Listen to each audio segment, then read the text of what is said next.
What's going on, guys? Back here in my classroom. It's time for a shop tour.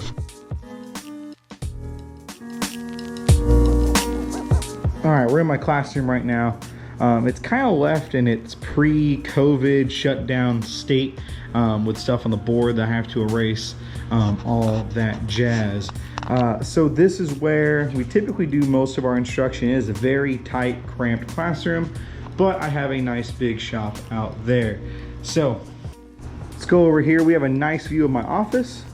We'll open this door and we pop right into the shop. I like to divide my shop into half. The first half of the shop is these workbenches and tables, and that's the groups are based off of these 6 tables.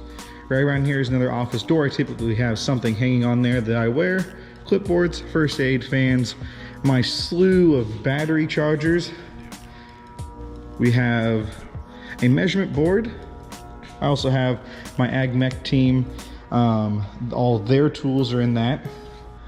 Cleaning supplies, another measurement board so we can do races. Desk, and where I keep most of my safety tests.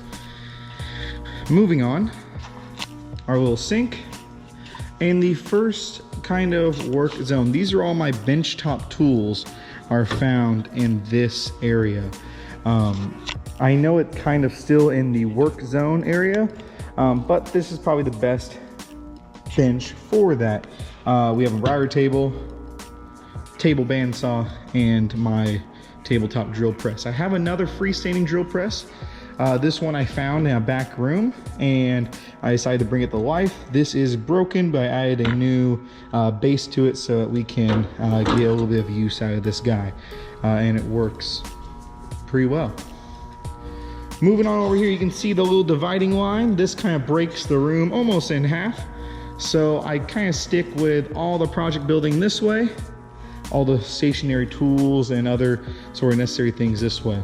This table is where I kind of keep either like overflow. I'm actually going to clear this table out today, and eventually I'm going to have a jointer put on this table.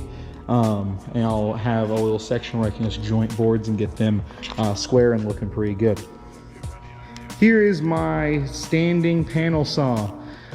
Works fairly well. The only problem I have with this saw is that it blasts you right in the face as you're using it. So I only use it if I'm cutting panels of plywood. That's really its only use. There's really no other use for this guy, but I do cut a lot of plywood, so it's really nice to have. Over here are my 2 finishing tables. A lot of the projects that need to dry will be here. A lot of the projects that need to be stained and painted will be on this table. That is a paint closet back in that back corner. Those are some clamps along there. You may ask, why are all these cans and bottles? I was doing some advising for the freshman class and we collected cans and bottles. I do need to get those turned in to get them out of here. This is another project I'm working on. If you've seen the other videos, you've seen this chair. I am slowly rebuilding these chair legs by adding a bunch of glue. And it actually is getting very, very strong. So I'm actually really happy with that. There's a little bit more I still have to do with that, and I'll work on that a little bit off to the side. This is my first table saw, the oldest one here. There used to be an older one, but we got that replaced. This is a Delta Unisaw. I like this saw. I actually really like it, with the exception of this riving knife. It is not usually in line with the blades, so I have a little bit of a hard time. If I need something roughly cut, I'll come to this saw, do that. Over here, we have my planer. This one's relatively new. I got it last year. It's how I plane wood down. In fact, when I get wood in, I usually go and plane it and make it as best I possibly could, make it relatively square. And the joiner will help out with these particular hard boards. I'm waiting to get that guy delivered. Over here is my jet bandsaw. Another one that I found in another shop here, and I took and kind of made it my own. This jet is pretty old. In fact, I think it was sold at Sears originally, but I'm not too positive. The problem with this jet when I got it was these little rubber wheels, are called tires on there, the little rubber, orange rubber part, were completely gone. So I got new ones, installed them. Now it works like a champ. I'm still trying to figure out some of the specifics on it for tuning, that sort of thing, but we'll get it later. Over here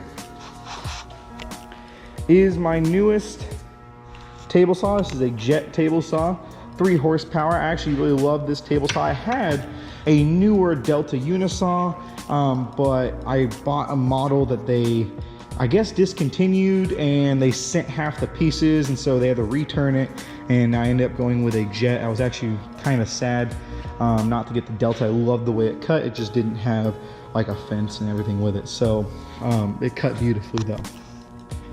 Moving on over here, this is a Powermatic planer. This is for large, huge pieces of wood. This is probably one of the oldest machines in here, maybe besides that radial arm saw right here and this shaper. This guy I'm hoping to get removed eventually. I don't have a use for it. It's massive, it's big, it's dangerous, and I'd rather put something else there. Moving on. These guys right here, this is my miter saw. I get probably the most use out of it. This year I'm hoping to buy another one and place it back there, replacing this radial arm saw. I am still going to keep this radial arm saw. It works out really well.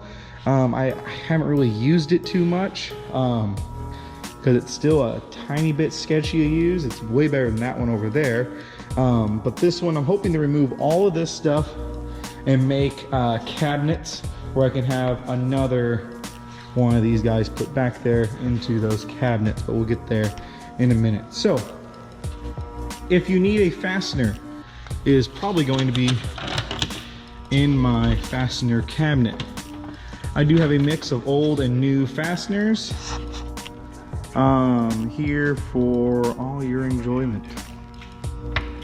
So that's cool. I also have a few over-the-ear earmuffs. I want to get more. Budget last year was kind of hard when I came into a shop with very little things. This guy right here, I keep it locked. It's the only drawer I keep locked. Oddly enough, my sandpaper is in there. Students go through sandpaper like crazy, and it really bothers me because they'll use brand new sandpaper when their sandpaper is perfectly good, so I lock up all the sandpaper in there. This drawer right here happens to be all my screwdrivers. I need to really start pulling things out, putting them in the toolboxes and getting them ready.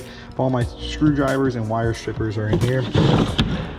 This one, pliers, any kind of plier you might need. I have combination wrench, I have slip joint and pipe wrenches in here, as well as some linesman pliers too, so it's always good there. Inside here, this is really just where I keep my mallets and a few other things. Some replacement drill bits are also in here.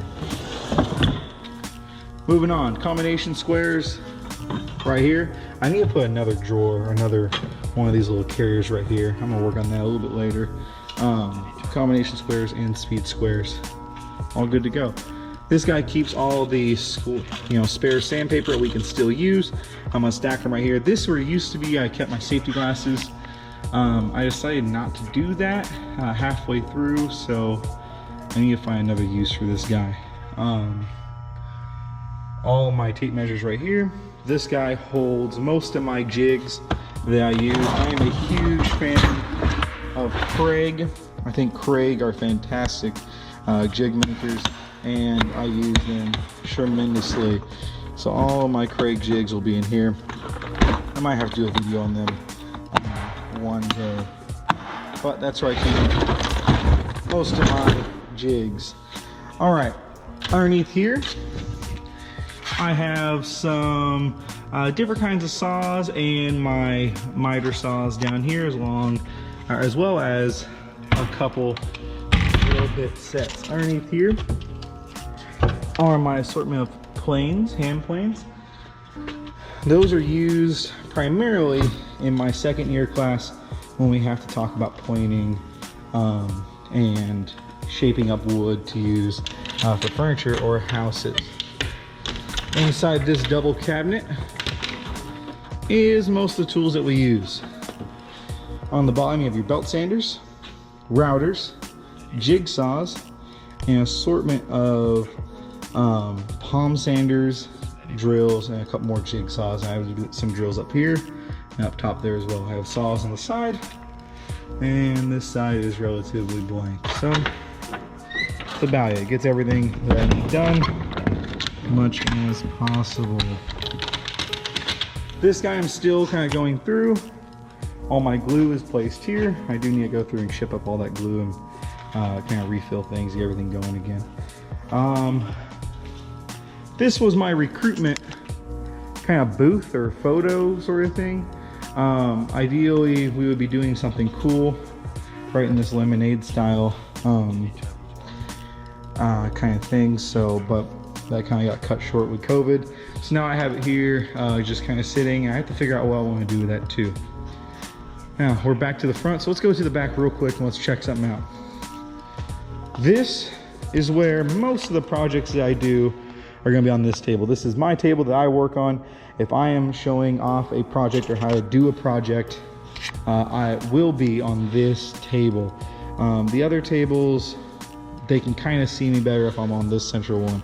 So this one's usually going to be clear or usually filled with projects. Even when I'm not working, or even when I'm not teaching actively, if I need to build something, it's going to be on this table. This is kind of my go-to. It's kind of weird like that. The process for getting wood in. I bring all my projects through these doors. I set them right here. I process them. If there's any raw lumber or any lumber products like this or even that, I will take them and I will place them in my lumber room. I've done a lot of cleaning in this room. I have a lot of boards left and everything looks pretty swell. I got some spare roofs that we use for roofing. I even got some monster boards that I had milled a little bit ago, and they're right in here drying. They dried a little bit too quickly and split towards the ends, but all my projects and other kind of wood are placed in this room. Cool. All right, let's go back out.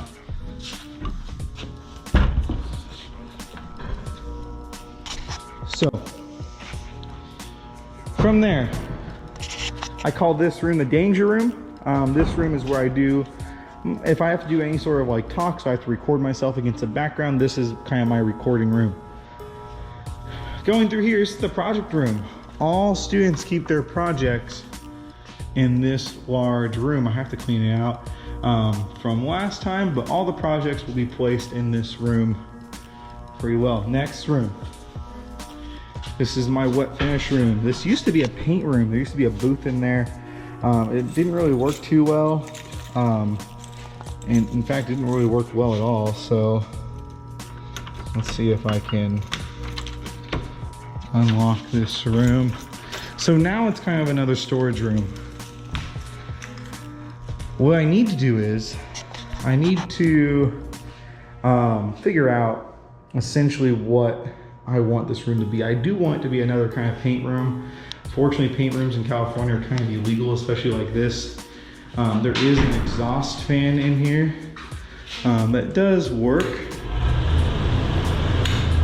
Doesn't work super well, but it does work.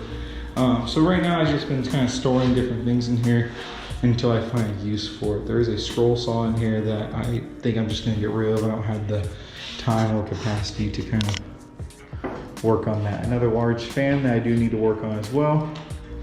We'll get that going so we have a little bit of air ventilation. Cool. Inside there is just a little bit more tool storage. As you can see, this is my shop.